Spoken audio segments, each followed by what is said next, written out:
Hey guys, welcome to Backstage with Millionaires. I'm Caleb, your host, and today I am very excited to share the story of Just Buy Live. This startup was founded in Mumbai in 2015 by Bharat Balachandran and Sahil Sani. And it was a B2B e-commerce startup that enabled shopkeepers to stock their shops, plain and simple. Traditionally, if you were an Indian shopkeeper and you needed to stock up on goods so that your customers could buy them from you, you wouldn't go directly to manufacturing companies like Apple, Xiaomi, Oppo, Micromax, Patanjali, P&G, Unilever, Amul, Coca-Cola, Nestle. A simple shopkeeper is not going to be in touch with these companies. Instead, you'll be communicating over the phone or in person with a middleman, a distributor. These distributors will then source the items that you need from these big companies, these goods manufacturers. And that's perfectly fine. There's no app, there's no website. These are all just face-to-face or over-the-phone interactions that shopkeepers are having with these distributors. But one of the main issues that the founders of Just Buy Live noticed about this system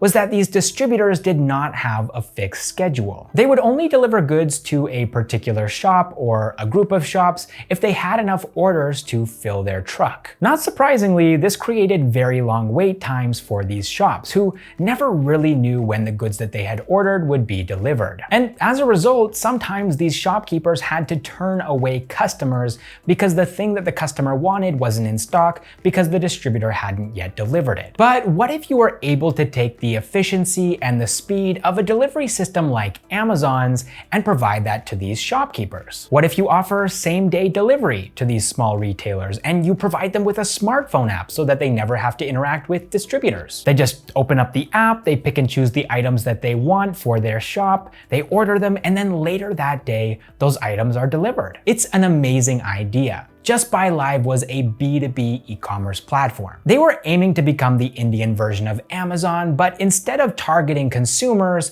they were targeting retailers. Things started off with a personal investment from one of the co-founders of the startup, Sahil Sani, who was the chairman of Sahil International, which sold global audio and infotainment products on behalf of Harman International, which owns audio equipment company JBL, which is a little bit strange because JBL is also an acronym for Just Buy Live. But anyways, he invested $5 million of his own money to get things started. It took them about a year to actually create this platform, which consisted of an app and also a website. And they also had to set up logistics as well as stock keeping units. But eventually they did end up getting it all set up, and almost immediately investors showed interest. They raised $20 million, that's approximately 140 crore rupees, in their Series A round from Alpha Capital, and then they got to work. The first order of business was to get shopkeepers onto this new platform, which of course was much easier said than done. These shopkeepers had a way of doing things. They were used to sourcing goods through their distributors, who they often had a personal, sturdy, offline business relationship with. They weren't just gonna do a 180 and switch over to this new online platform. Some of them didn't even have smartphones. Maybe they weren't super familiar with the internet. But one thing that they definitely were familiar with was cricket. And so in the startup's early days, Just Buy Live ended up spending a ton of money advertising during IPL, that's the Indian Premier League. And just like that, retailers were signing up. In the first 25 days, Just Buy Live managed to onboard 25,000 retailers, and it seemed like they liked what they were seeing. Firstly, there was the same-day shipping. Retailers felt like they were being treated like kings. They could order anything. It didn't matter if it was a single case of Thumbs Up or an entire pallet. It didn't matter. Just Buy Live would still deliver it. But there was a problem with that which Just Buy Live hadn't foreseen. The traditional distributors that shopkeepers had previously been working with made a 2 to 5% margin on the fast-moving consumer goods that retailers were buying from them. This isn't a huge margin, but they were able to secure it by sticking to the bulk orders that I mentioned earlier. They weren't doing this because they were lazy. They were doing this because they needed to eat. They needed to make some profit, otherwise it wouldn't be worth their while. But by promising same-day shipping for any order size,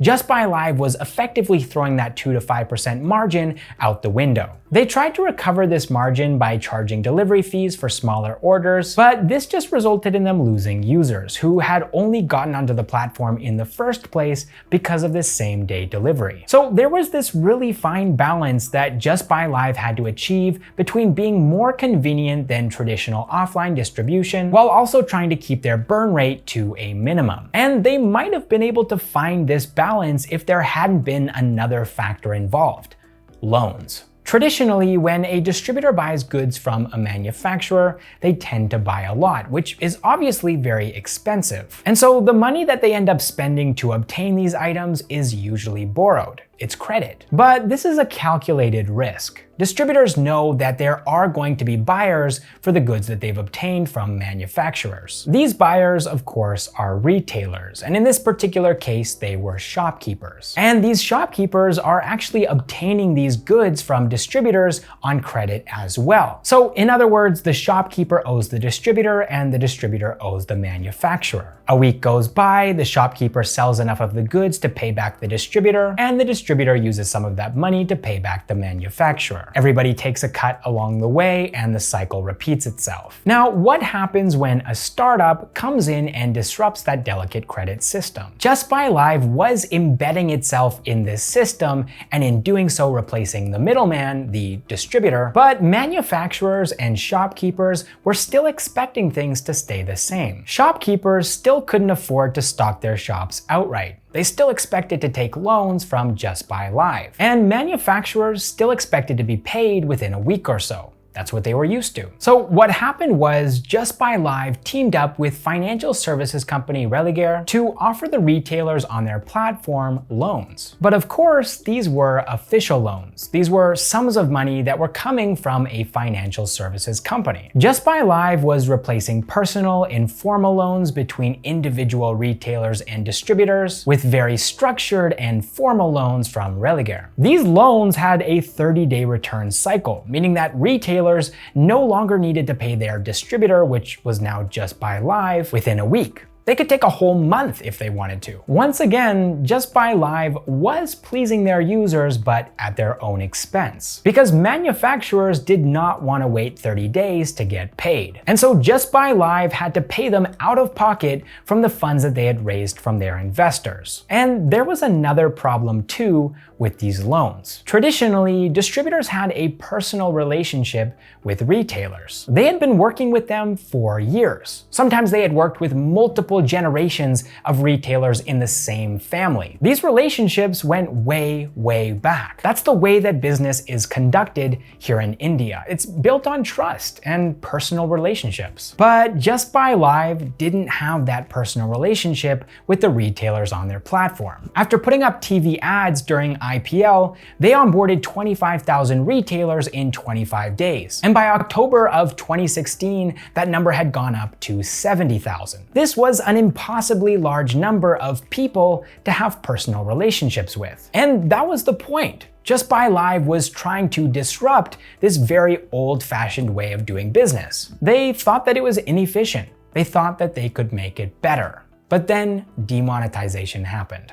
Small and medium-sized businesses took a huge hit when 500 and 1,000 rupee notes were demonetized and replaced with new 500 and 2,000 rupee notes in November of 2016. And so when the 30-day return cycle on retailers' loans ended, Religare sent collection agents out to gather their money from these shopkeepers. And not surprisingly, many of these agents came back empty-handed. But the money had to come from somewhere. And so once again, Just Buy Live had to pay out of pocket. Now, of course, Just Buy Live wasn't just gonna cut their losses here. These retailers still owed money, even if their creditor was now Just Buy Live instead of Religare. The startup already had a feet-on-street sales team that they had been using to spread the word about their platform after the IPL advertising hype died down. These employees were now also given the task of pursuing repayment. And for shopkeepers who really couldn't afford to pay back their loans under any circumstance, Just Buy Live was cutting them off. They were being banned from the platform. While all of this was going on, this offline sales force force was also trying to convince larger retailers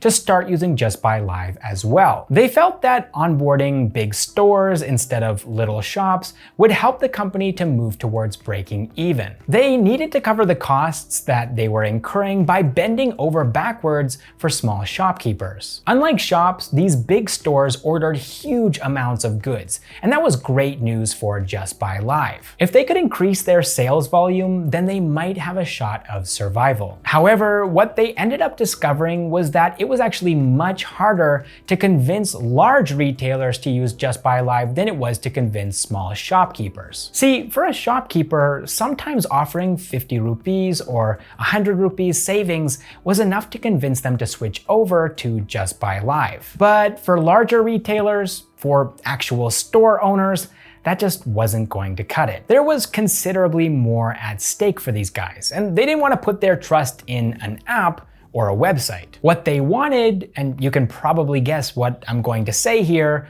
was a personal relationship. They wanted somebody that they could put their trust in, and so Just Buy Live started to invest pretty heavily into their sales team. These guys would go around with the Just Buy Live app on a smartphone from store to store. And then these big retailers would place their orders while the sales representative was there with them. This was a hybrid model. Yes, there was a website, yes, there was an app, but big retailers didn't want to use either one of those on their own. Instead, they wanted a sales rep to do it for them, which, according to me, kind of defeats the whole purpose. So this sales force kept growing, and the startup was really hoping that if they could get enough big retailers onto their platform, then the volume of goods that these big retailers would order might eventually cover their costs, which were considerable. But the larger the startup sales force and user base grew, the more insurmountable their costs seemed to become. And to make matters worse, Just Buy Live was starting to run out of funds. They had raised the $20 million that I mentioned earlier in the video back in January of 2016. And now it was August of 2017, more than a year and a half after their Series A. So in other words, it was high time for them to get some money in the bank. Luckily, SM Ali, who is the chairman of Ali Cloud Investments,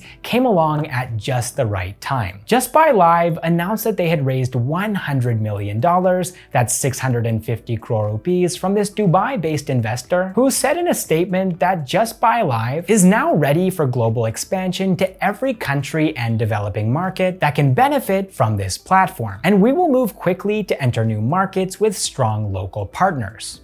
A few weeks passed before anything happened, but when they did start to happen, it was a bit surprising. Just Buy Live started things off by cutting their sales team in half. Employees and India's startup ecosystem in general was shocked. When he was asked what happened to the $100 million, Bharat Balachandran said that given the size and nature of the transaction, it has taken longer than expected. But in spite of this statement, those Series B funds never arrived, and things continued to decline at Just Buy Live. The startup scaled back their presence from 40 cities across India to just one, Delhi. And the layoffs kept coming too. 400 employees became 300, 300 employees became 100, 100 employees became a dozen, and a dozen became none.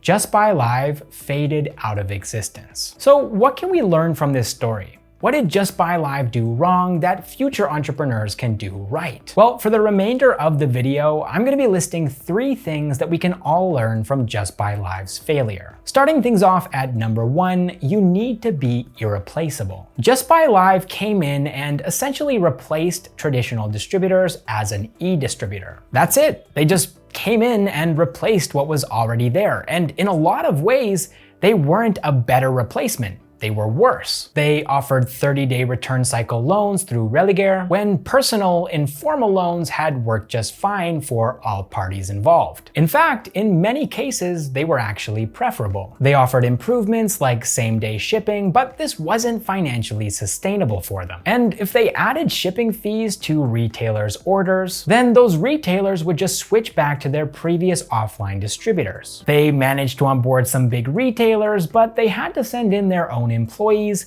to take the orders of those big retailers. They had to adopt a hybrid offline-online model because if they didn't, those big retailers would again just switch back to their previous offline distributors. And when Just Buy Live disappeared, that's exactly what happened. All of their users just switched back to the offline way of doing things. If they had genuinely added enough value where their users couldn't live without them, then I don't think that this startup would have gone down as easily as it did. In the case of Just Buy Live, I think that adding true value would have been somehow doing away with that ridiculous credit system, where distributors obtain goods from manufacturers on credit, and then retailers obtain goods from distributors on credit. If Just Buy Live had figured out a way to remove that from the equation instead of creating an inferior and self-destructive version of it, then maybe they would have succeeded. Obviously, this is just one idea. There are probably a number of different ways that Just Buy Live could have added genuine value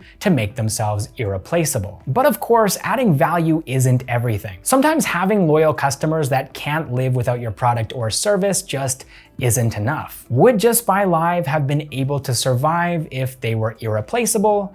Maybe, and maybe not. They were burning funds like crazy, which leads me to my second point, which is that you need to be smart with where and when you spend your money. Funding isn't always a guarantee, especially if you're not doing number one, which is being irreplaceable. Are investors really gonna wanna dump tens of millions of dollars into a startup that isn't really creating value, that isn't irreplaceable? It doesn't matter how many cities you're in or how many customers you have if you got there purely by throwing money around. As the saying goes, hypergrowth is easy when you're selling dollar bills for 90 cents. Remember how Just Buy Live got 25,000 users in 25 days? This was purely because of their IPL ads, which they paid for using investor money. And yes, this did give them a head start, but could they have onboarded those same users in a different way? Maybe by spending more time and less money, and also gathering important insights along the way that would have enabled them to avoid the pitfalls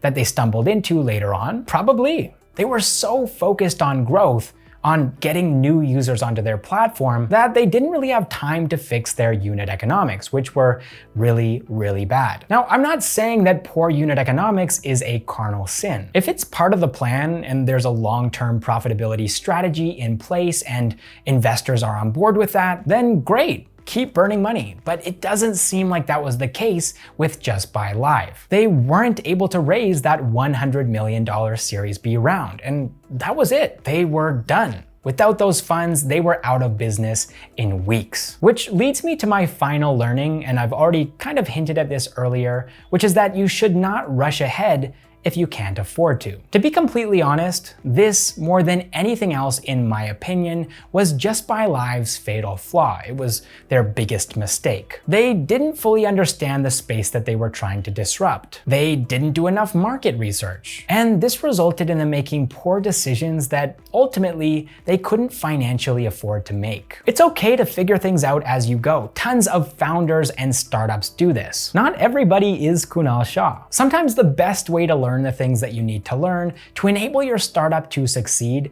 is to just jump in and figure things out as you go. But if that's gonna be your strategy, then maybe don't launch your product or service with IPL TV ads. Maybe don't promise same-day shipping, which is only something that e-commerce giants are able to guarantee because they're e-commerce giants. Maybe don't offer loans of up to 2 lakh rupees, that's $3,000, to basically anybody who can pass an informal reference check, if doing so means that you're gonna have to pay manufacturers out of pocket, and if you're gonna have to take on your customer's loan if they can't afford to pay it themselves. Just Buy Live rushed ahead. They took big risks. They burned money on things that they couldn't afford to. And I think that's one of the reasons why Ali Cloud Investments bailed on them. They saw their awful unit economics, the lack of value that they were adding, the fact that they were replaceable, how quickly they had burned through their Series A funding, how many fires they were actively trying to put out because of how quickly they had rushed ahead, and they realized that they didn't want to flush $100 million down the toilet. So they bailed.